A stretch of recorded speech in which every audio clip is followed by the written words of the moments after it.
Bom, galera, estamos aqui mais uma vez, sempre aqui com o patrocínio da HomeBet, um agradecimento eterno, porque se não fosse a HomeBet, eu não poderia produzir esse trabalho, né? É um trabalho novo, vocês sabem disso, e nós sempre trazemos aqui pessoas importantes, diferenciadas com relação a projetos de trabalho, coisas que já fizeram, que vão fazer, que estão no mercado. E hoje eu tenho o prazer de trazer o doutor Luiz Runco, meu amigo do peito. E aí, doutor, tudo bem? Tudo bem, Arthur. Obrigado por ter vindo. Isso, é um prazer estar aqui. É bom poder falar com as pessoas. A nossa experiência de vida foi um tempinho da nossa vida que nós trabalhamos com futebol e eu tive o prazer de trabalhar com você. Esse aqui é um canal, eu Fala Treinador, nosso internauta aí, se puder se inscreva no canal, compartilhe com seus amigos, dá um like se você quiser, se você achar interessante. E é isso importante que o que nós trazemos aqui é bastante conteúdo. Então, com o Dr. Runco não vai ser diferente pelo tempo, pelo gabarito, background, por todo o percurso que ele teve no futebol. Nós vamos começar a conversar com ele sobre isso. Dr. Runco, como é que começou a tua carreira no futebol? Na verdade, Arthur, eu primeiro, por causa de uma cirurgia de menisco, eu me empolguei em fazer medicina. Eu não tinha na minha família. Você foi operado? Eu fui operado. Eu não tinha absolutamente ninguém na família da área de saúde. E aí, jogando uma pelada, eu estava no pré-vestibular, aí eu fiz uma lesão de menisco e fui operado pelo saudoso Dr. José Carlos de Filipe, pessoa com quem eu aprendi muito depois, quando eu virei estagiário no 3º ano de medicina, no Vasco da Gama, foi onde eu comecei. Eu estudei 3 anos na Faculdade de Medicina de Valença e depois, exatamente por causa da possibilidade de entrar nessa vida de futebol, para poder ficar mais perto, eu terminei meu curso em Petrópolis. Eu me formei pela Faculdade de Medicina de Petrópolis. Distante, né? Mas naquela época o trânsito era melhor, né? Sobe e desce, era mais fácil. E aí eu inicio minha carreira como estagiário no Vasco em 1978, com também saudoso Dr. Nicolau Simão Elias, Dr. Otávio Martins. Foram as pessoas com quem eu comecei na área médica e me empolguei muito por causa da... Em que período você já começou a estagiar? Eu comecei no futebol, eu estava no 5º ano de medicina, em 1978. Eu era um estudante, mas já com a cabeça voltada para fazer ortopedia, voltada para trabalhar no esporte. Era você já sabia que você queria? Era isso que eu queria, sem dúvida. Então, aí, bom, como é que você foi, depois do Vasco, como é que foi no Vasco? Quanto tempo você No Vasco eu me formei em 1979 e aí o Vasco me contratou, assinou a minha carteira, só que naquele período a gente faz a chamada residência médica, e a residência médica é um período muito puxado, principalmente o 1º ano de residência. Então, tinha residência, eu fui trabalhar, o meu vínculo realmente no Vasco foi com o remo, para poder acordar de manhã cedo, ir para o remo, acabava de atender o remo e ia fazer minha residência, que era em Niterói. Eu fiz residência com o professor Paulo César de Maltachotti, um ortopedista ainda vivo, consagrado, foi titular da cadeira de ortopedia da Universidade Federal Fluminense. E o que acontecia? Eu trabalhava de manhã cedo no remo e quinta-feira era o que a gente chamava naquela época de day off. Era um dia livre. Amiga, aí eu era rato do Vasco, eu saía do remo. É mesmo? Saía do remo por volta de 7 horas da manhã, ia para São Januário e aí eu atendia tudo. Futebol de base, ajudava esses colegas médicos no futebol profissional, e aí fui crescendo, e cobria a concentração. Naquela época, o médico concentrava, a gente concentrava lá em São Januário, em cima ali da arquibancada. Era difícil. Tive o prazer de trabalhar com Orlando Fantoni, Carlos Frone, Otto Glória, homens que me ensinaram muito. Ô, doutor, peraí, você tem tanta, rapaz, podcast com esse homem que tinha que ser de 3 horas. Pô, você falou de quem? Froner, Fantoni, Otto Glória, Mário Travaglini. Aqui, peraí um pouquinho. Desses 4 aqui, qual que te impressionou mais? Otto. Todo mundo fala dele. Otto Glória. Otto Glória, ele era uma pessoa que passava para você ele olhou para mim uma vez e falou: moleque, você tem jeito para esse negócio. Me chamou de moleque. Você tem jeito para esse... Há quantos anos, doutor? 79, o Otto foi... Isso daí eu ia fazer 24 anos. Ixi, mas muito era moleque. Disse, moleque, você tem jeito para esse negócio. Por que ele falava isso aí? Porque ele notou que era uma dedicação. E olha a turma de jogadores que eu trabalhava, né? Leão, Orlando, Abel, Geraldo e Marco Antônio. Olha, só cara de seleção. Zanata, Zé Mário e Dirceu, Wilsinho, Roberto e Ramon. Esse era o timaço do Vasco. Eu trabalhei com essa turma, não como médico diretamente, eu aí era estagiário, mas eu ficava direto com eles, porque aí a turma mais velha, a turma de médico mais velho, pô, viu que eu tinha jeito pro negócio, deixava com o garoto, a boleirada gostava e eu fui crescendo. Mas você sempre teve uma facilidade muito grande de lidar com a gente. Não, eu digo assim, eu não como eu atleta, mas como treinador você sempre teve muita facilidade na comunicação. Porque eu acho que, na verdade, Arthur, eu acho que primeiro nós temos que respeitar as pessoas. 1. 2, quem trabalha com um atleta de futebol, qualquer atleta, mas a estrela é o atleta. Verdade. Nós estamos ali para servir o atleta. A estrela é o atleta. Ele é o cara que... Hoje eu vejo no futebol umas coisas engraçadas. O time ganha, aí o doutor vai para a torcida bater palma. Pô, o doutor não tem que bater palma para a torcida, mano. O doutor tem que tratar do doente. Pô. Quem tem que bater palma para a torcida é o jogador, é o treinador, que é a segunda pessoa mais importante. Eu acho que o grupo de jogadores. Porque isso é igual que você tivesse uma companhia de teatro. Quem está no palco são os artistas, pô. É verdade. Eu concordo. E eu aprendi com esses caras isso, sabia? Então, o Leão, como é que era o Leão no dia a dia? Olha, eu me dei muito bem com o Leão e depois, quando eu tive o prazer de trabalhar com ele como treinador da seleção brasileira e eu como médico da seleção, um dia, naqueles almoços, ele falou: porra, te vi moleque, agora pô, vou ter que te chamar de doutor. Mas mesmo como moleque, ele me tratou com decência, entendendo? Porque, na verdade, o que o jogador de futebol gosta? O jogador de futebol gosta das pessoas que tratem eles com dignidade, sejam respeitados e que não tenham... Eles detestam o cara que puxa o saco. Eles detestam. O jogador de futebol detesta a cara que puxa o saco dele. Ele sabe quem é o que está puxando o saco ou quem é o que trabalha para ele, mas trabalha para ele no sentido técnico. E ele quer a resposta. Então ele quer a resposta de um treinador que seja capacitado de passar a eles informações, ele quer a resposta de um fisioterapeuta que sabe cuidar, de um médico que sabe cuidar.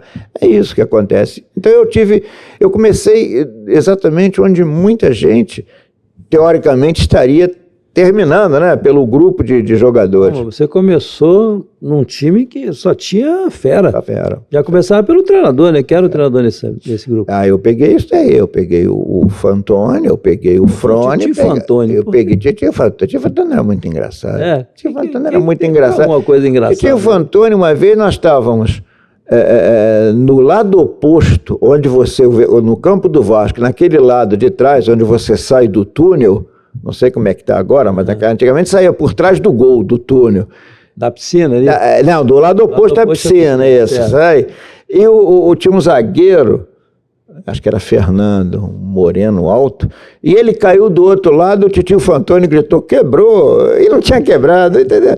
Ele era muito engraçado.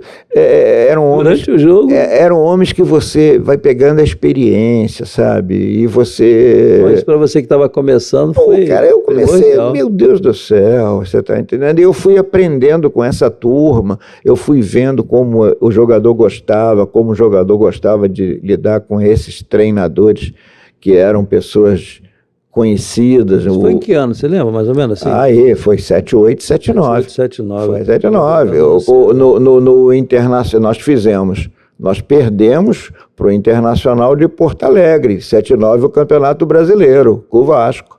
Nós fomos até quase a final. E eu, nessa época, já estava bem juntinho do profissional. Aí você ficou quanto tempo ali? Mais de um ano? Depois aí eu me formei, como eu te falei, aí 80, 81, eu fiquei ainda no Vasco até agosto de 81. Tem uma história interessante nisso. Nós fomos fazer um jogo amistoso, um misto do Vasco, e eu fui como médico, contra um misto do Flamengo. No time do Flamengo tinha... Maracanã, isso? Não, aqueles Bye-Bye Brasil antigo, Iguaçuí, meu irmão. Aí, pô, Espírito Santo. Iguaçuí. Caraca. Time do Flamengo tinha o Anselmo, que fazia parte. Time do Vasco tinha o Zandonaide. Lembra do Zandonaide? Eu lembro. E foi o primeiro jogo, era a categoria de base mista, né? Era o juvenil, naquela época não era júnior, era juvenil. Foi quando o Joel Santana estreou como treinador.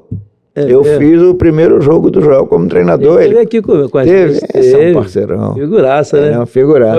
Foi um pagode. E nesse jogo, o médico do Flamengo me disse, eu tô indo embora, tu não quer ir pro Flamengo, não? E ganhava um salário mínimo a mais. No Vasco eu ganhava 3, no Flamengo eu ganhava 4. Aí, meu amigo, eu tem que ir. Fui embora, foi quando eu fui pro Flamengo. Eu fui pro Flamengo, eu entrei no Flamengo em agosto de 1981. Então, eu vi aqui, pelos dados que eu tenho, não sei se eu estou equivocado, são quantos anos? 34? Do Flamengo foram 34. Tira uma passagem que eu tive de 1 ano e pouco pelo profissional do Botafogo. Eu trabalhei no profissional do Botafogo, foi a primeira opção que eu tive como profissional, acabou que não deu certo, voltei então, para... Só não trabalhou no Fluminense? Só não trabalhei no Fluminense. Voltei para a base do Flamengo, aí fui campeão do mundo de júnior com o Gilson Nunes, fui bicampeão em 85. Aquele grupo era bom, né? Tafarel, Silas, Miller... Que time era bom. Tozin, João Antônio. Foi meu jogador meio campo, volante. Isso, Dida, lateral esquerdo, Luciano, lateral. A gente tem até um grupo que a gente se comunica ainda até hoje, bicampeões de 1985. Marcou, tinha sido 83 com o Jair Pereira e com o Melo. Eu também teve aqui já. E depois em 85 foi o nosso grupo, nós ganhamos. O Jair começou. Depois o Jair saiu porque ele foi acho que foi pro Atlético de Madrid, e aí o Gilson Nunes assumiu e nós fomos campeão do mundo, uma final contra a Espanha, ganhamos de 1-0, gol do Henrique, um zagueiro que depois se destacou no Corinthians, um zagueiro, quarto zagueiro. Eu não lembro do Henrique, mas isso foi em qual país? Foi na Rússia. Na Rússia? A final foi em Moscou. Baixa e tal, não? Não, porque nós tivemos essa competição em setembro. Nós ganhamos, a final foi 7 de setembro de 1985. Passou até na televisão na época. Eu não estou lembrado. Tempos bons. A gente marcou. Outro dia nós comemoramos, agora no 7 de setembro. Comemoramos. Uma data marcante, né? Nossa independência. 7 de setembro, foi. E aqui, doutor Runco, veja bem, eu quero fazer uma pergunta assim. Nesse período aqui, que você, vamos dizer, de 1980, em 10 anos, que eu vou fazer paulatinamente algumas perguntas com relação à evolução da medicina esportiva. De 80 a 90, qual foi a evolução que houve no aspecto assim... A cirurgia por vídeo, as cirurgias por endoscopia, né? Foi quando surge no Brasil o boom da artroscopia. E o que é artroscopia? Artroscopia é um procedimento cirúrgico. Nosso internauta tem uma noção. É um procedimento cirúrgico que começou no joelho. Hoje você tem as cirurgias todas endoscópicas, aí tem cirurgia ginecológica, cirurgia urológica, cirurgia geral. Hoje faz tudo por endoscopia, que é aquela que você bota uma ótica, mas o local que se começou isso foi um japonês que começou a trabalhar no joelho. E em vez de você cortar e abrir o joelho, como eu passei lá atrás, que eu contei a história para vocês em 74, você faz 2 furinhos e tira. Trata menisco, enfim, hoje até... Você vai vendo ali pelo monitor. Então a artroscopia deu um boom. Então aqueles ela continua em evidência. Muito. A medicina mudou, a cirurgia no mundo mudou a partir das cirurgias que a gente chama endoscópicas. Foi o japonês. Foi o japonês, Eutanabe, se não me falha. Então, aí isso foi até 90. E de 90 a 2000, o que você acha? De 90 a 2000... Eu acho que a parte cirúrgica aí ela cresceu, as técnicas cresceram, principalmente por causa das artroscopias, elas cresceram, aí cresce a artroscopia de ombro, a artroscopia de tornozelo e vai embora assim. E eu acho que cresce muito, e aí a área da reabilitação ela toma um boom importante. A fisioterapia entra junto com a medicina. Eu vou chegar lá, doutor. Eu quero assim, eu estou indo numa progressão, por quê? Porque hoje a gente tem um avanço da medicina esportiva muito, muito amplo, né, e muito profundo, com a tecnologia, robótica, etc, etc. Então eu gosto de interagir ainda mais com você que tem tanto conhecimento sobre esse assunto. Nesse período aqui, quando entramos no século XXI, aí nós já começamos a ter uma medicina um pouco diferente a partir disso. Eu acho que você cresce tanto na área cirúrgica quanto na área clínica, tá? Na área clínica, o profissional cardiologista começa a fazer com que uma série de providências no aspecto de prevenção de doenças que antigamente tirava o atleta, ou até às vezes, infelizmente, o atleta e teve aqueles casos de morte súbita que nós tivemos no Brasil e fora do Brasil, desenvolve a área da parte cardíaca, desenvolve a fisiologia do exercício, fazendo com que o atleta comece a ter respostas mais positivas, o atleta comece a desenvolver a sua capacidade física melhor. Então eu acho que a medicina... Aí cresce a medicina esportiva, porque aí envolve toda a parte clínica com a parte em termos funcionais, e você desenvolve a medicina esportiva. Tá. Então, assim, no período dos anos 90, 80, 90, teve muita cirurgia de joelho nessa época, você lembra? Você tinha, mas como os resultados, porque as técnicas eram muito agressivas, não eram dos melhores, as pessoas ficavam com medo, né? Então, o que você escutava? Operou o joelho, nunca mais vai jogar bola. Isso era o que você escutava. O fulano operou o joelho, vai ficar parado aí 3 anos, vai demorar para recuperar, vai demorar para ter técnica que possa ele voltar. Mas tinha o que era sabido na época. Por exemplo, tirava-se os 2 meniscos. Isso era uma norma, porque achava-se que quando o cara fazia uma lesão do menisco interno, tinha que tirar o externo porque ele ia fazer lesão. Não sabe o mal que faziam para o atleta isso. O menisco é uma espécie de proteção? O menisco é uma cartilagem que fica entre o fêmur, que é um osso que a gente tem na coxa, e a tíbia, que faz o amortecimento e faz a estabilização do joelho. Então, o sujeito que faz uma lesão de menisco, ele pode ter um joelho mais desgastado, ele pode ter chance de ter artrose mais precoce e ele pode ter um joelho com instabilidade. Porque eu pergunto isso, doutor, porque nós temos aí ex-atletas na minha faixa etária aqui de 60 e tal, 70, 80, já com dificuldade de mobilidade absurda. Isso é verdade. As técnicas de treinamento também eram técnicas diferentes, tá? Era o canguru, era subir e descer arquibancada. Bolinho de galo. Isso era o que se passava.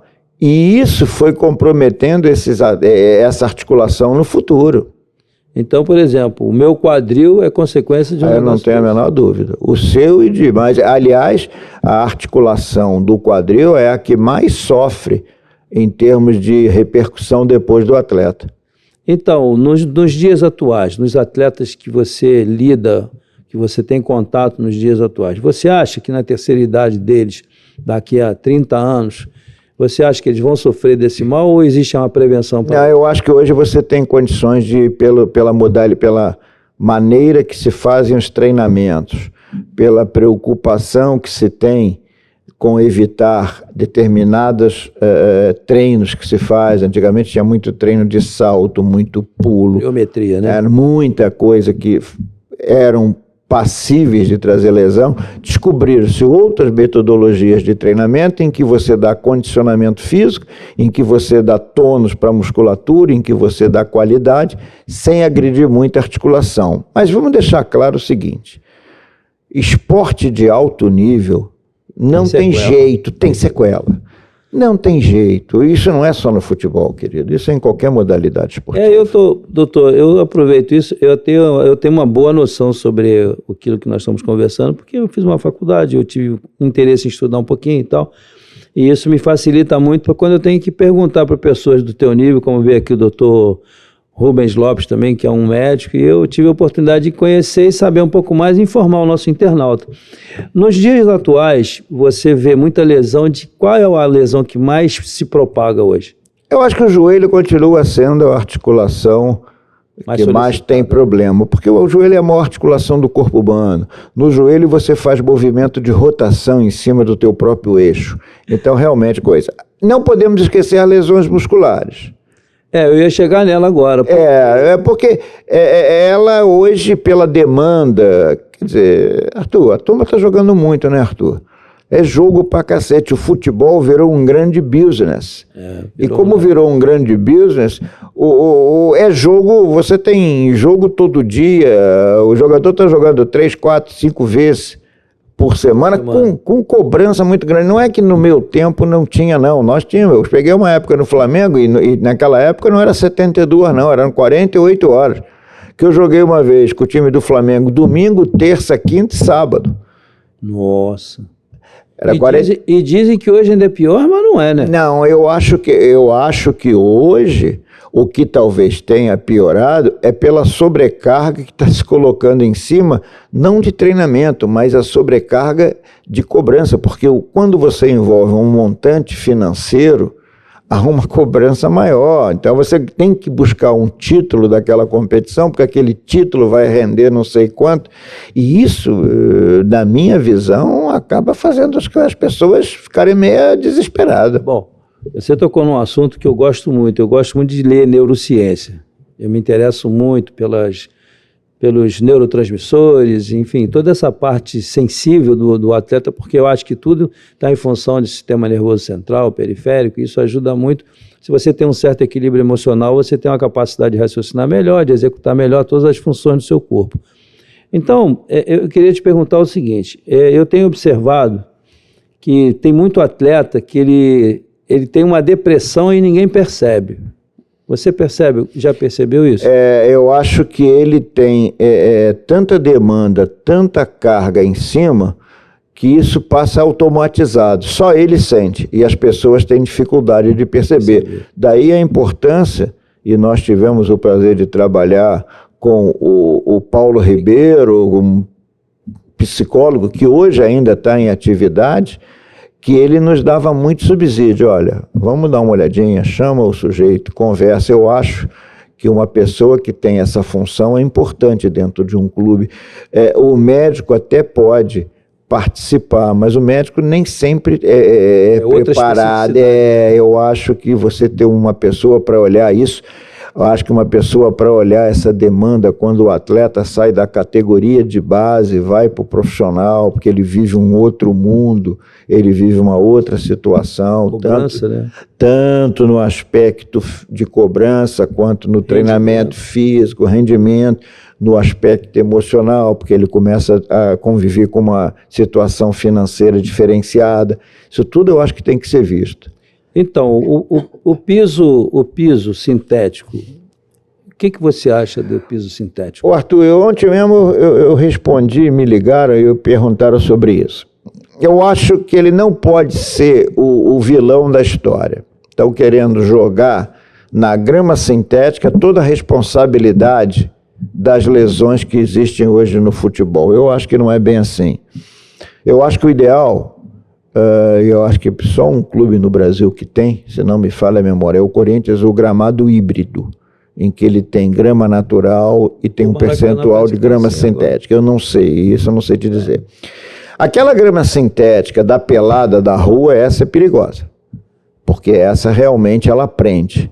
A grama sintética que a FIFA permitiu que alguns países tivessem, ela tem já uma melhora, mas eu acho que essa grama híbrida vai ser a realidade, porque também vamos fazer o seguinte, Arthur, e os campos de grama natural, mas que... buraco, entorse de joelho toda hora. Tornozelo. pubis, hein? Pubis sempre foi uma lesão presente. Também tem a lesão presente, a lesão principalmente para os jogadores que jogam nas pontas, o laterais, direito, esquerdo, os pontas. Então, você está falando uma coisa tão interessante, por exemplo, até recentemente eu estava no campo, né? E eu sempre fui criando, assim, alguns protótipos do meu trabalho. Por exemplo, eu gosto de areia. Eu também. A areia, sempre fui muito feliz na areia, nunca tive uma lesão muscular.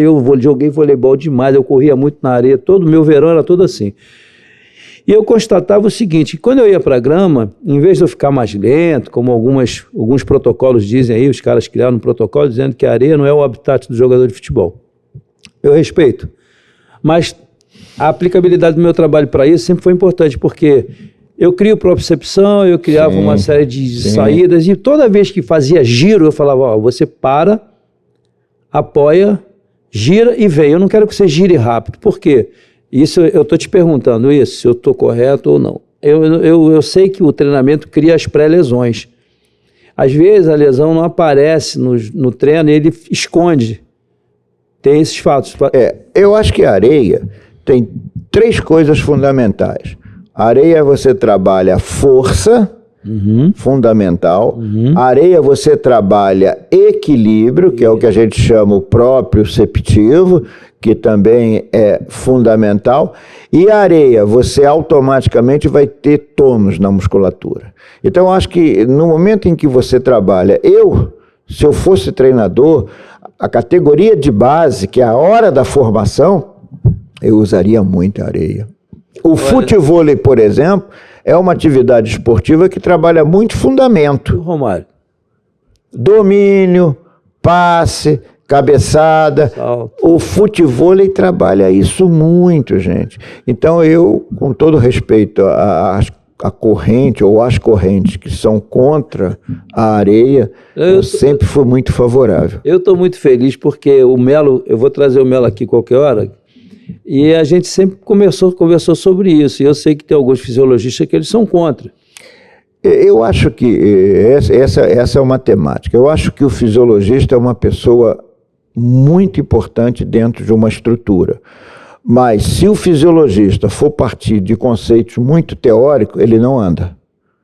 Eu trabalhei com um dos grandes fisiologistas que estava naquela época, o Flamengo já se dava ao luxo de fazer, que foi o professor Paulo Figueiredo. Veio aqui também. Então, você com o Paulo tinha flexibilidade. Eu tive o prazer, que Deus o tenha no seu coração, do grande doutor Renato Lotufo, que durante anos foi fisiologista do Corinthians e que eu trabalhei com ele na seleção brasileira. Foi descansar, espetacular.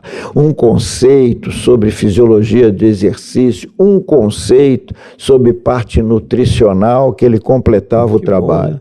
E tive o prazer, já aí mais recente, antes de eu sair do futebol, trabalhar com o Cláudio Pavanelli, que hoje está morando em Orlando, eu encontro ele de vez em quando. Pavanelli também é uma pessoa de flexibilidade. Então, o que eu acho da fisiologia? Aliás, o que eu acho da vida? A teoria, você deve tê-la como uma base, mas você tem que criar a tua metodologia. Se você for rigoroso com a teoria, se o fisiologista for rigorosíssimo com o CK, se ele for rigorosíssimo com as coisas que ele encontra, se ele proibir o jogador que não pode bater falta, que não pode... Não anda. Eu concordo plenamente. Houve um fato recentemente, quando eu fiz o curso da CBF, eu comentei isso aqui uma vez, e deu assim uma certa polêmica, porque houve um momento em que uma pessoa lá disse que os treinadores estavam criando as lesões porque eles trabalhavam em campo reduzido e não sabiam trabalhar. Olha, foi uma polêmica danada.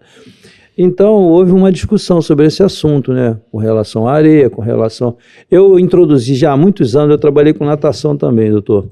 E eu coloquei a natação como pernada mesmo, e apneia, coloquei trabalhos assim, cardiopulmonares, que me dão condições de eu ampliar a capacidade cardiopulmonar nele e não precisar ele estar dando tiro lá de 150, 200, 300 metros. E aí eu apresentei essa ideia no dia do curso, e eu fui bem contestado. E eu quero te perguntar o seguinte: qual a importância da água para uma metodologia de treinamento do atleta? Eu acho que se você raciocinar principalmente dos atletas na fase inicial, jovem, alguns esportes são extremamente completos. E a natação é um esporte completo. Ele trabalha aeróbico, trabalha anaeróbico, trabalha membro superior, trabalha membro inferior, trabalha abdômen. Peitoral. Então eu acho que é um esporte completo. Eu acho que ele vai te ajudar a complementar a tua atividade. Mas o jogador joga no campo de futebol, sim. Mas hoje o que eu estou vendo muito é treinamento na sala de musculação. O que eu estou vendo hoje de time com musculação. A outra coisa que eu vejo... A habilidade diminuiu, não é? Não tenho dúvida. E a força aumentou e aí a habilidade diminui. Elas andam meio... antagônicas. A mesma coisa quando a gente diz, o jogador precisa de um recovery. Ótimo, eu também acho que o jogador precisa de um recovery, mas o melhor recovery para o jogador é comer e descansar. Eu acho que se o teu atleta come bem, né? se o teu atleta come bem e se ele se cuida como um atleta, se ele tem conceitos do que é a importância dele se cuidar, porque na verdade é uma vida muito difícil, é uma vida... As pessoas não têm noção, eu digo sempre isso, a gente diz, jogador de futebol tem vida boa, não tem não. Não tem não, jogador de futebol tem uma vida regrada, se ele for levar a coisa a sério, é regrada. E outra coisa interessante, imagine você 2 ou 3 vezes por semana entrar no seu local de trabalho tendo uma opção de gente torcendo para você estar certo e uma opção de gente torcendo para você dar errado. E o cara de fora querendo teu lugar. Então, não é simples isso, as pessoas não veem a coisa com essa... Você tem que... Agora, conceitos básicos... Fundamental, o sujeito não vai conseguir ter uma vida de atleta se ele não tiver uma vida regrada. Ele pode ter no início porque é jovem, mas conforme o tempo for passando, aí vai começar a aparecer lesão muscular, ele vai ficar mais propenso a lesões nas articulações. Então, eu acho que a gente tem que ter muito cuidado com essas informações. Tem muita novidade, né? Tem muita coisa que... Os departamentos estão muito conectados, né, doutor? Eu acho que deveria. Não sei se... Eu não estou vivendo mais, mas eu acho que deveria. Mas você está sempre atualizado. Deveria ter essa conexão. Teve um clube aqui no Rio de Janeiro que ele teve um momento aí que teve muita confusão com o departamento médico. E eu sempre disse o seguinte... O departamento médico só funciona se a preparação física e os jogos estiverem com certos cuidados, certas prevenções. O departamento médico é o final, entre aspas. Eu estou equivocado? Não? Eu queria dizer uma coisa. Apesar das siglas serem iguais, DM, você tem que ter cuidado para não transformar departamento médico em departamento de marketing. O departamento médico não é marketagem. Não é marketagem. Tem muito isso, né? Não, hoje, infelizmente, a gente tem observado isso. Não é marketagem. Ali é departamento médico. Eu não tenho que ficar... Eu tenho um negócio que hoje eu vejo, que se eu fosse médico de futebol atuante, eu ia dizer, gente, vocês vão me desculpar, mas eu não vou dar. A mídia chega no final do ano e faz um ranking de clubes. O clube teve 10 lesões musculares, o outro só teve 3. Gente, isso não é assim. Isso não é assim, isso daí não é loteria. Quer dizer que tem o clube que teve 10 lesões, o médico é horroroso, e o clube que teve 3, o médico é horroroso. Então, eu acho que os médicos deveriam se unir. O ranking é um ranking de lesões musculares. Quantas lesões musculares de posterior de coxa tiveram? Tiveram no Campeonato Brasileiro 80 lesões musculares de posterior de coxa. Então tem que estar alerta, temos que ver o porquê que está acontecendo isso. Agora não é o clube tal, é o clube que teve menos. Isso daí não é estatística, gente.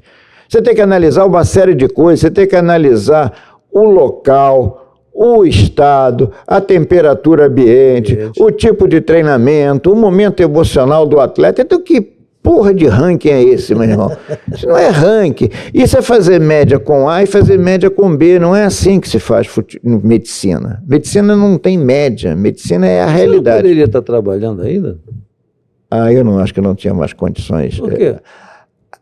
Porque, na verdade, para trabalhar do jeito que eu acho que tinha que trabalhar, eu ia me chocar muito com muita coisa. Ia ter muita coisa que eu não aceito. Quer ver uma coisa que eu não aceito? Luva. Luva do doutor. Para que o doutor fica de luva o tempo todo no jogo? Aí ele passa a mão em uma porrada de lugar e ele está de luva. Porra, fica com a luva no bolso. Se tiver um sangramento, que é prevenção para o doutor, não é para quem está sangrando. Claro. Tá? Aí você bota a luva. Agora o doutor tem a luva da cor do agasalho. Ah, tá. Era o business. É o marketing. É o marketing, entendendo? Não é isso, amigo. Isso não é. Então não dá. Não. Ou seja, o futebol, ele modernizou, mas também ficou afrescalhado? Ah, sem dúvida. Desculpe o adjetivo. Sem dúvida. Eu acho que ele entrou em todos os sentidos. É, porque, veja bem, doutor, eu sou mais velho que você 2 anos, 3 anos. Então eu vejo o seguinte, nós vivemos eras em que nós vimos um jogo de futebol com uma qualidade absurda. Sim. Não era com a velocidade que é hoje, mas era rápido também. Sim. Porque eu me lembro, eu vou voltar na areia, que toda segunda-feira ou terça tinha um Flamengo, Vasco, Botafogo aqui no Rio de Janeiro fazendo areia. Todo mundo fazia. E o número de lesões de posterior era igual ao de agora ou não? Eu acho, sabe o que eu acho? Eu acho que outra coisa que você falou, hoje tudo é lesão grave. A lesão grave muscular, amigo, o Mancuso, lembra do Mancuso? Lembro, O Mancuso fez uma lesão uma vez muscular que ele ficou roxo na parte de trás da coxa, da raiz lá da bunda até origem. Quase o oco poplito. Ele levou 2 meses. E agora, que lesão grave. Então, agora está um tal de vender a lesão grave. Porra, as lesões sempre foram as mesmas. Lesão de cruzado, lesão de ligamento. Muita freada, muita mudança de direção. Ou então, sabe, nós temos que... Por isso que eu falo, tem muita marketagem. E aí, o doente de consultório, e hoje eu vivo muito mais o consultório do que esportivo, ele chega e diz, pô, doutor, mas aquela lesão é grave. Amigo, aquela lesão que você teve é a mesma que você teve há não sei quanto tempo atrás, que você foi operado por A, B ou C e ficou bom. Então tem que, sabe, eu acho que tem que voltar a jogar futebol. É porque a gente está dando muita desculpa, tu não acha? Ah, eu acho. Para justificar o resultado. Eu acho que o cara não... O que é desconforto? Me diga o que é desconforto se não é uma dor muscular. Então, por que a palavra desconforto? Você é a favor da crioterapia? Sou. Também gosto. Sou a favor da crio. E acho que você tem que respeitar aquele atleta que se sente confortável entrando na banheira de gelo. Eu não aguento ficar Mas não aguenta, e você tem que respeitar. Eu tive jogador de seleção brasileira que acabava o jogo, sabe o que ele fazia? O treino? Pra sauna. Você quer ver coisa mais absurda do que isso? Faz isso a versa. Mas o cara ia pra sauna e ele se sentia confortável. Então essas coisas você tem que respeitar, amigo.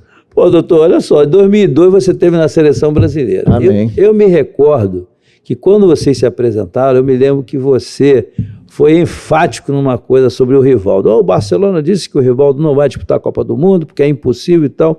E você, eu me lembro, olha, parece que eu estou vendo você falar na tela. O Rivaldo vai ficar, ele vai trabalhar e nós vamos botar ele para jogar. Tu falou uma coisa assim, me conta essa história, por gentileza. Seguinte, o Rivaldo, ele agora operou depois que parado, que a gente faz isso, é uma cirurgia para corrigir o eixo do joelho. Mas o Rivaldo... Igual do Leandro, assim? É igual do Leandro, que eu operei o Leandro, eu operei o Romário, eu operei o Dunga, eu operei o Mazinho, eu operei o Ricardo Rocha. No quadril? Não, isso é o que a gente chama de genovaro. O sujeito tem a perna arcada, ele joga assim, se você for fazer isso enquanto ele estiver jogando, ele vai perder toda a biomecânica. Então você faz isso quando ele para. É interessante isso. Tá. E os caras na Barcelona, isso foi muito legal, uma reunião com 4 médicos do Barcelona. Não, eu fui à Espanha. Você foi sozinho? Sozinho. Eu e o Rivaldo. O Rivaldo estava lá. E os caras dizendo que ele precisava operar. E eu disse, não precisa. Isso foi um pouco antes da Copa. Precisa, não precisa, precisa, não precisa. Sei lá, eu acho que os caras não queriam que ele jogasse a Copa. Sabia que ia dar... E ele veio para o Brasil, o Rivaldo, e fez um trabalho com o professor Francisco Gonzalez.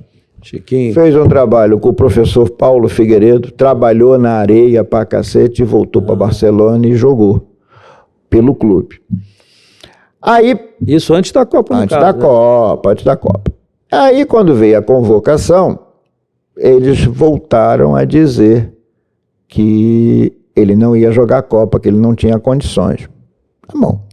Ele estava treinando e o Rodrigo Paiva, Copa do Mundo, seleção brasileira, é 600, 700 jornalistas, é um negócio de louco.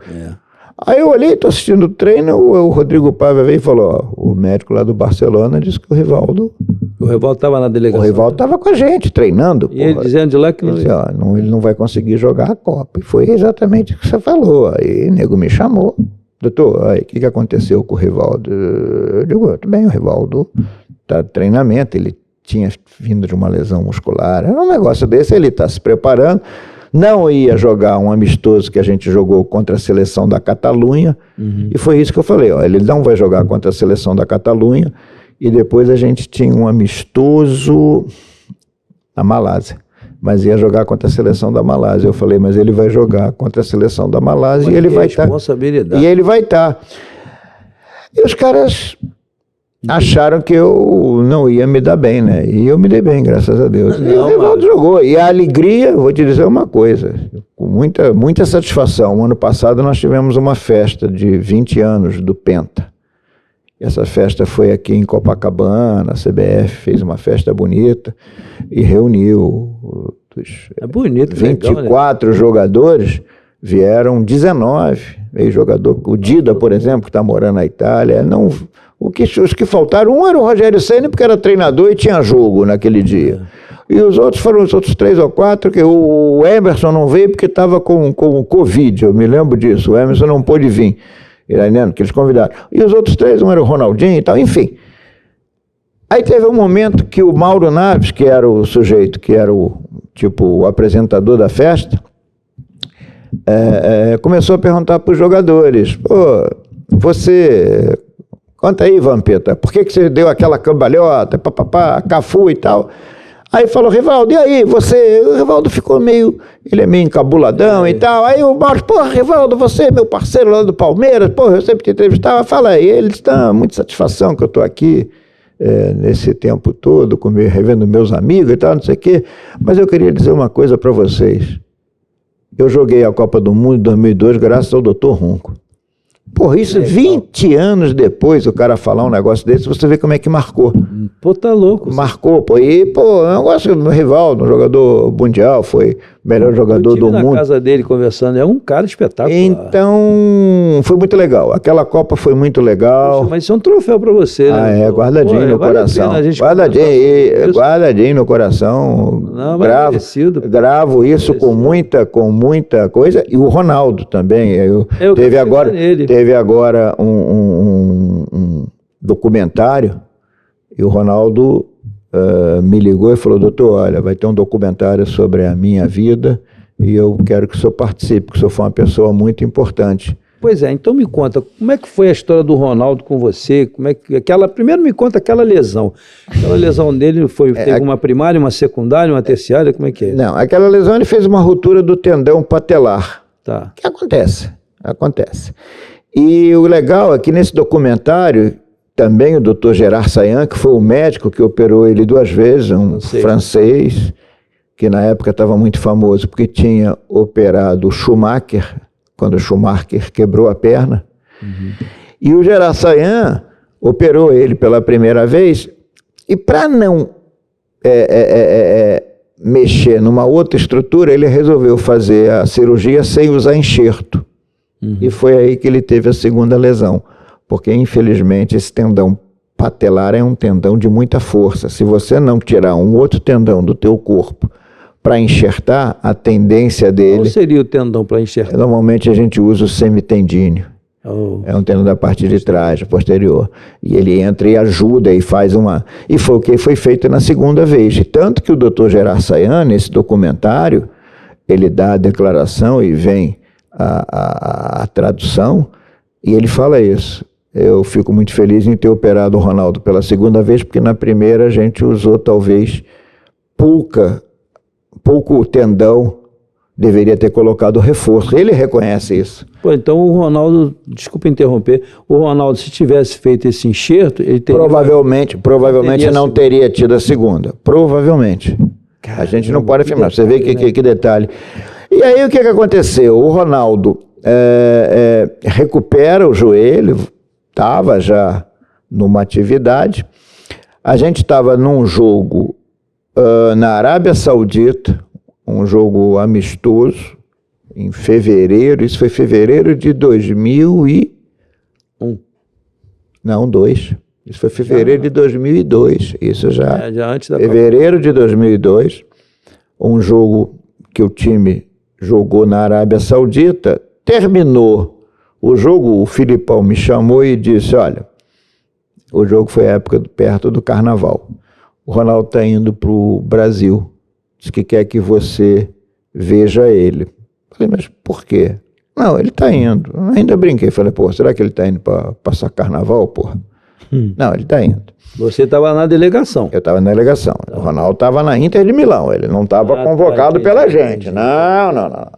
E aí, ele vem para o Brasil, o preparador físico da Inter de Milão, que eu não me lembro o nome, e o Newton Petroni, que era o fisioterapeuta dele, o popular filé. Trabalhou com a gente. Parceiro. Aí, o Ronaldo chegou e na sexta-feira, antes do Carnaval, nós tivemos uma reunião à noite na clínica do filé, que era na Barra da Tijuca. Ronaldo, o preparador físico, filé, Silvinha, nutricionista, eu, o Chico Gonzalez e o Paulo Figueiredo. E nessa reunião, que começou 8h30 da noite, terminou quase meia-noite, nós conversamos tudo. E uma das coisas que eu conversei é o seguinte, falei, Ronaldo, o que você quer? É isso que eu te falei no início, o jogador gosta disso. O que você quer? Doutor, eu vim aqui que eu quero ficar bom. Eu estou com um problema na posterior de coxa que eu não consigo me desenvolver. É muito forte, né? Não consigo, porra, e os caras lá não conseguem. Tá bom. Falei, tá bom, então vamos preparar. Passou o Carnaval, ele falou, doutor, eu quero brincar o Carnaval. Perfeitamente, vai brincar seu Carnaval. Quarta-feira de cinzas acabou, na quinta-feira ele começou a trabalhar. Amigo, ele trabalhava 3 turnos. 2 turnos. Ele era um monstro, né? 2 turnos, a parte física, técnica, e um turno era a parte fisioterápica. Sem dor. Uma dor mais ou menos, mas com muita limitação e com muito medo. Essa era a palavra. Ele conseguia flexionar o joelho? Ele conseguia. O joelho não era mais o problema era todo o posterior, que ele dizia que na hora que ele dava o arranque, pô, o Ronaldo sem arranque, não, Ronaldo. Nossa. E nós trabalhamos, olha, velho, 30 dias nós trabalhamos. Dos 30 dias que nós trabalhamos, ele faltou uma manhã. É aqui que eu te digo. Cara, quando quer, né? Uma manhã, ele faltou uma corrida aqui no Bosque da Barra. Aí ele chegou de tarde e falou, doutor, desculpa, perdi o horário. Perfeito. E aí veio um amistoso, que eu acho que foi contra a Iugoslava, lá em Fortaleza. E aí o Filipão... Mas ainda existia dúvida com relação a... Existia. Esse ponto importante. Existia, nesse período. Aí o Filipão falou para mim, o que você acha? Falei, convoca. E nós convocamos o Ronaldo. Mais uma decisão importante. E ele jogou 45 minutos desse amistoso. Terminou, era o combinado. Intervalo, encostei nele e falei, e aí? Ele falou, doutor, ele falou exatamente isso, doutor, tô dentro. Pode ficar tranquilo. Cara, um cara desse tamanho. Foi para a Copa do Mundo. O fisioterapeuta não era o filé, era o Luiz Rosan, que foi meu fisioterapeuta o tempo todo. No início ele estranhou um pouco a metodologia do Rosan. Depois, cara, eu não tive uma dor de cabeça com o Ronaldo na Copa do Mundo. Uma dor de cabeça. E ele estava magrinho, né? Porra, se dedicando, trabalhava. Quando eu estava na programação, que era de manhã, folga, ele vinha fazer fisioterapia, se dedicava, o Rosan em cima. Quantas cirurgias ele fez, doutor? Ele fez 2 cirurgias naquele joelho direito, na França, e fez uma cirurgia comigo no joelho esquerdo. Mas aí a do esquerdo foi artroscopia? Não, do esquerdo era um pedaço de calcificação que, se ele não fizesse a retirada daquela calcificação, ia acabar virando uma ruptura do mesmo... Porque isso é uma sequela do crescimento. Mas você acha que foi desenvolvido algum trabalho quando ele foi? Porque ele saiu daqui bem magrinho. Eu acho que a metodologia deles lá é um pouco diferente. É um pouco diferente. Não acredito que eles usem hormônios, esteroides, eu acho que não, porque na verdade esse cara tem exame antidoping toda hora, mas eles têm uma metodologia agressiva, uma alimentação agressiva. Sabe o que eles fazem? Bota o jogador para... Quando o jogador está chegando, eles botam o jogador para dormir, comer bem e trabalhar. Pô, e o cara desenvolve. Você olha o Vinícius Júnior, como é que ele está hoje. A capacidade hormonal do cara cresce, né? Ela cresce, ele é garoto, ele está começando. E a produção de testosterona deve ir lá em cima. Vai embora, porra. É natural, né? Sem precisar de testosterona exógena. Doutor, mas aqui, e a Copa do Mundo? Como é que foi o detalhe de ser campeão? Como é que foi aquilo ali? Ô, Arthur, aí que eu digo, essa hora, aí como doutor eu tenho que entrar em campo, dar cambalhota, porque aí você ser campeão do mundo, cara. Pô, doutor, é um privilégio. É um negócio, poucas vezes você vai ter oportunidade disso na sua vida. Então, 52 dias trancado, pressão, cobrança, habilidade para você... Tinha negócio de família ir lá visitar? Não. Não? Não. Você acha que isso é bom? Eu não. Eu acho que isso atrapalha. Tem que fechar todo mundo. Eu acho que tem que fechar. A família nossa... E aí minha mulher e meus 2 filhos foram para a partida final, porque ia sair um voo da Varig, que à época era a Varig, para buscar a delegação. E aí eles fizeram um estudo de quantas pessoas poderiam sair daqui. A CBF, o voo ia sair mesmo do Brasil, as pessoas saíram do Brasil, nós pagamos a estadia desses familiares lá. Você pagou? Eu paguei ficou um quarto, eu paguei da minha mulher com a minha filha, e o outro quarto eu paguei metade, e o professor Paixão pagou, felizmente, do Anderson, que veio morrer depois no acidente da Chapecoense. Puta de um profissional, ia ser um molecaço. E aí não tem festa melhor, né, cara? Você ganha a Copa do Mundo. Você comemora com as pessoas que trabalharam, você está com a sua mulher, com os seus filhos. O Filé não estava, né? Pois é, mas o Filé, ele era uma pessoa que ele participou muito da atividade do Ronaldo lá na Europa, mas na hora de seleção brasileira, que estava junto à seleção, ia ser difícil conciliar Filé e Rosan, porque ia bater metodologia, ia acabar batendo de frente, não ia nem ficar com um nem com o outro. Mas se não fosse isso, dava para usar os dois. Dava para usar os dois, dava. Pô, que pena, né? Sem dúvida, dava para usar os dois. Deve ter uma tristeza no coração por causa disso. Eu acho que sim, você está entendendo? Mas o Nilton amadureceu muito, né? O Filé é outro profissional hoje. Você vê a postura dele em campo hoje, ele é outro profissional. Pra caramba. Ele mudou muito. Isso... A gente vai mudando, né, doutor? Ficando mais velho, mais madurinho, cabelinho branco. Qual o atleta que mais te impressionou dos que você trabalhou, assim, como atleta no aspecto geral, tecnicamente, mentalmente, fisicamente, obediência? Qual desses caras que você viu? Júnior? Eita, é mesmo, capacete? É mesmo? Júnior tem uma passagem comigo muito engraçada. O que é o cara... O Júnior, nós ganhamos do Botafogo, a final de 92, o primeiro jogo, 3-0, no Brasileiro. O Brasileiro era no primeiro semestre, e o Campeonato Carioca... Eu trabalhei no Fluminense e fiz esse Campeonato Brasileiro. 3-0, nós ganhamos... Tá. Foi o jogo que o Nélio se machucou, uma lesão grave. O Nélio rompeu o ligamento cruzado, o ligamento lateral, o ligamento medial. Depois continuou jogando bola. Como você conseguiu recuperá-lo?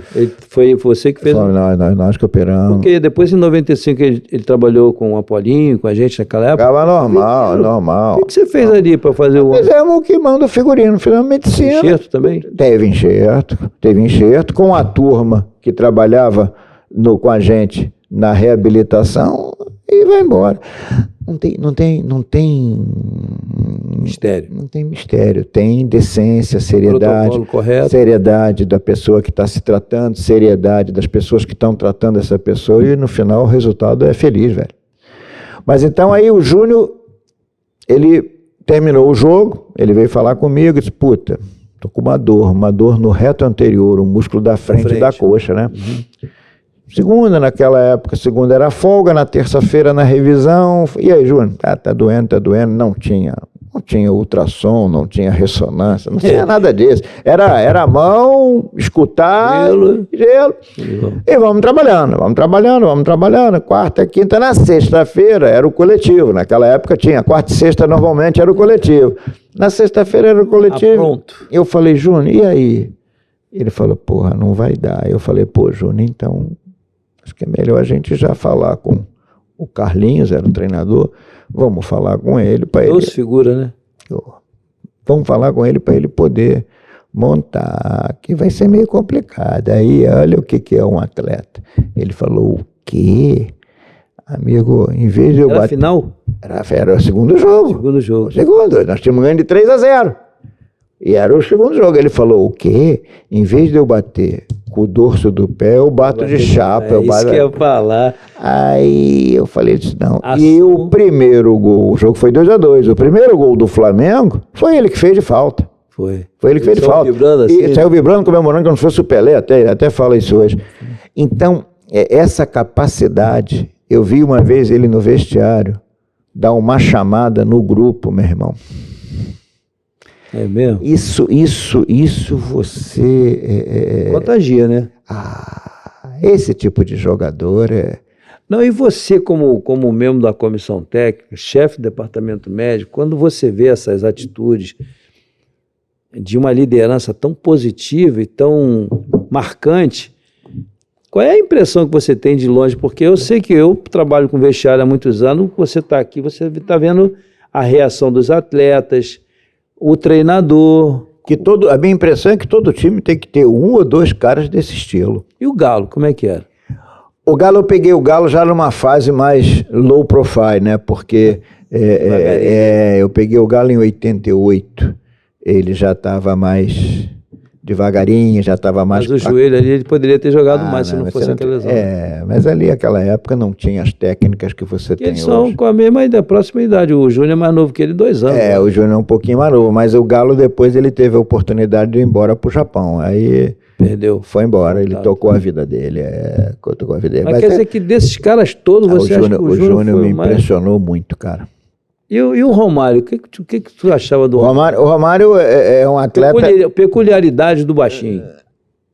O baixinho é o seguinte, ele é ele. Ele é ele. Ele não abre mão. Segura, né? Ele é ele. E ele, quando ele gosta da tua metodologia de trabalho, é uma beleza. Se ele não gostar também, irmãozinho, é dor de cabeça. Comigo sempre tivemos um relacionamento muito bom. Eu operei o Romário 2 vezes. Eu operei o Romário como jogador, em 95, ele era o melhor jogador do mundo, ele fez uma lesão de cartilagem num jogo Flamengo e Grêmio, que nós perdemos. 95. Então foi naquela época que nós chegamos lá com a Paulinho, não foi? Depois, um pouquinho antes. Antes, o treinador... Era o Edinho. Eu não me lembro quem era o treinador. Era o Vanderlei, depois foi o Edinho, depois foi o Apolinho. Eu não me lembro, né? Mas o Apolinho não foi em 95. Foi em 95, mas foi antes desse ocorrido. Porque quando nós chegamos... O treinador do Grêmio era o Evaristo, com o Chico, era o preparador físico. O treinador do Flamengo em 95... Era o Vanderlei, ele que começou, doutor. Acho que foi o Vanderlei, acho que era o Vanderlei. Então ele soltou um pedaço de cartilagem, e aí eu cheguei nele e falei, Romário, olha... Quando solta, incha? Incha, dói e o joelho prende. Tá. Eu falei, naquela época estava começando ressonância magnética. Falei, mas você já estava usando? A gente estava começando a usar. Tinha eu fui fazer essa ressonância magnética ali em Botafogo, na Pinheiro Guimarães, que era o local que naquele início a Redditor estava começando a ter ressonância magnética. Aí eu falei para ele, você tem provavelmente uma lesão que vai ser cirúrgica. Aí ele virou e falou, aquele jeito dele, me opera quando? Ele foi bem, me opera quando? Quer dizer, você vê a confiança que ele tinha. Aí eu fui falar com o presidente, era o Kleber, né? Eu falei, presidente, olha, o Romário tem uma situação, Ronco, você que toca. E aí nós criamos um grau de amizade muito legal, sabia? E depois de parado, ele tinha um joelho bem tortinho, e nós fizemos uma cirurgia para corrigir o eixo desse joelho dele. Você sabe que uma vez, que você está falando aí, eu estou perguntando por quê? Porque teve uma ocasião que eu fiz um treinamento específico com ele, aí ficou ele, Edmundo, o Sávio, o Luiz, o Chulapa, naquela época que a gente estava trabalhando lá. E eu falava para ele, cuidado com a rotação, não faz a rotação para cá, faz a rotação ali, dá de bico, não precisa ficar girando, a preocupação. Aí ele, engraçado, falou assim para mim, vamos almoçar. Fui eu, ele, o Angione e o Edmundo. Aí no carro dele, ele dirigindo, ele olhou no retrovisor, estava lá atrás, e falou assim, professor, quanto tempo foi aquele teu treininho lá? Não sei, eu ia falar. Queria ficar na bronca, né? Aí ele falou, professor, tu enganou a gente pra... porque ele é um cara tão sutil, né? Ele é prático, né? E outra coisa, ele funciona, né? Porra. Pô, ele desceu. E quando você viu o Ronaldo e Romário junto, o que você achava daquilo? Você presenciou aqueles caras jogando junto? Não. Não estava, não? Não, o Romário não estava na seleção 2002. Não, sim, mas o Romário, teve alguma convocação dessa? Não, o Ronaldo nunca teve, Ronaldo e Romário junto, porque quando o Romário ia com o Filipão, foi o período que o Ronaldo ainda estava em treinamento, e o Ronaldo naquela época, ele estava brigado com aquele treinador argentino, que eu não me lembro o nome. Ronaldo? Da Inter de Milão. Que não um cara de cabelo grisalho. Não deixava ele jogar, que não gostava dele. Sei quem é. Que coisa, né? Como é que não vai gostar do cara? O Ronaldo, ele naquela época, ele não estava jogando tanto com esse treinador. Entendeu? Então, quando o Filipão viu que o Ronaldo tinha a chance de jogar, eu acho que ele aí optou em ficar só com o Ronaldo e não com o Ronaldo e com o Romário. Aí não me pergunte por quê, que eu não sei. Doutor, fala um pouco da realidade aqui, a gente está quase caminhando para o final. Eu queria te perguntar o seguinte, essa pergunta eu coloco ela aqui como uma pergunta que é constante. A entrada dos estrangeiros no país, nós temos 7 atletas hoje, se você tiver condições de inscrevê-los, e tem muitos treinadores estrangeiros já começando a sofrer os mesmos problemas que nós treinadores sofremos. Qual é a visão que você tem sobre esse tipo de metodologia? Eu sei que você não está no campo hoje, mas a sua visão aqui de fora, você acha que está sendo bom? Está sendo assim um tanto quanto precipitado? A quantidade é muito grande? Está perdendo um pouco do foco da nossa cultura? Qual é a visão que você tem? Eu acho que a gente perdeu um pouco o foco da cultura.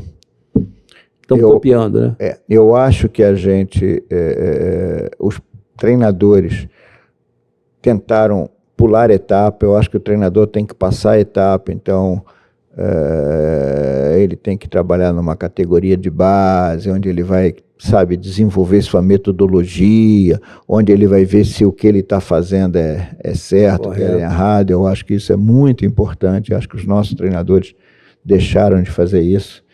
E aí vou me dar o luxo de lembrar uma coisa do nosso mestre Evaristo de Macedo. Eu sabia que você ia falar dele. Eu acho que tem muita gente, é muito confuso hoje, cara. Eu fico olhando o vestiário hoje, pelo número de pessoas que tem dentro de campo. Ou seja, tem muita gente trabalhando sem estar trabalhando. Aí a cabeça do treinador, ela fica meia confusa, e isso acho que atrapalhou os nossos treinadores, você está entendendo? Eu sou de uma época que era treinador, o auxiliar, o preparador físico, o doutor, você está me entendendo? O doutor, o fisioterapeuta. Treinador de isso não significa que o nutricionista não possa estar trabalhando, que o fisiologista, mas sabe, para que tem nutricionista no dia do jogo, no vestiário, porra, entende? São detalhes que eu acho que tumultuam. Aí é um dando pitaco, é outro dando pitaco, e o treinador fica meio zonzo.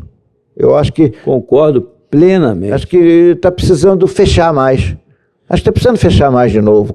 Foca mais. Essas pessoas vão participar, vão ajudar, vão estar presentes, não sei o quê, mas... Gente, tem jogo que às vezes... Mas tem limite, né? Eu vi uma vez num jogo de um time desse aí, um cara discutindo, eu nem sabia. Depois eu fui ler, aquele cara é o nutricionista discutindo com o juiz no jogo. Porra, meu irmão. Não tem nem que estar ali. Entendeu? Está lá em cima. Eu acho que isso está fazendo o futebol brasileiro perder um pouco daquilo que ele tinha. E o treinador brasileiro, aquele... Zagallo, Carlos Alberto Parreira, o Filipão ainda está em atividade, Vanderlei, que eram os caras que centravam e tal, saíram, estão um pouquinho... Estão apagando a luz deles. Isso, né? E os caras mais novos vieram com essa geração e aí ficaram um pouco confusos. Eu acho que precisa voltar... Está queimando as gerações mais jovens, concorda? Você está perdendo. Né? Uma coisa que eu queria só te perguntar, doutor, para a gente finalizar, é o seguinte... Se for delicado para você falar, sem problema nenhum, que o nosso programa aqui, nosso objetivo é sempre valorizar o trabalho de quem vem aqui e não desqualificar ninguém, nem deixar ninguém em saia justa. Mas eu tenho uma pergunta que você viveu muitos anos no Flamengo. Foram quantos anos mesmo? 34. 34. 34 anos de Flamengo. Tenho certeza que você aprendeu a gostar muito daquele clube, porque por quem trabalha 34 anos ali não tem jeito. O que há de tão dificultoso hoje, já que tem tanto dinheiro, já que tem na sua ótica aqui de fora, por que esse momento estão acontecendo tantas turbulências? O Flamengo é uma eterna turbulência, mesmo em céu de brigadeiro. Mas por que você, na sua ótica, o que você vê que pode ser construído para diminuir um pouco desse monte de problemas que estão acontecendo nesse momento? Eu acho que as pessoas que estão lá precisavam colocar regras, entendendo? Eu acho que está sem regras, e isso sem regras dá direito a todo mundo fazer tudo e ninguém fazer nada. Bom, então a definição foi bem prática e bem objetiva. É. Bom, doutor, eu vou finalizar aqui. Quero agradecer a você, internauta, te pedir mais uma vez para você se inscrever no meu canal. Esse aqui é o Fala Treinador. Se inscreve no canal, compartilhe com seus amigos, por favor, vem aqui, dá um confere aqui, dá um like se você estiver gostando do que nós estamos fazendo. E eu quero agradecer muito, muito a HomeBet e principalmente a você, doutor, por ter vindo aqui. Prazer. O prazer foi muito grande para mim rever o amigo, poder bater papo, contar muito história. Obrigado. Um grande abraço. Com Deus, um abraço para você e para todos os internautas aí. Muito obrigado. Que bom te ver com saúde. Amém. Isso que é importante. Com tanta cultura para ajudar a gente. Muito obrigado. Obrigado, querido. Um grande abraço. Tchau.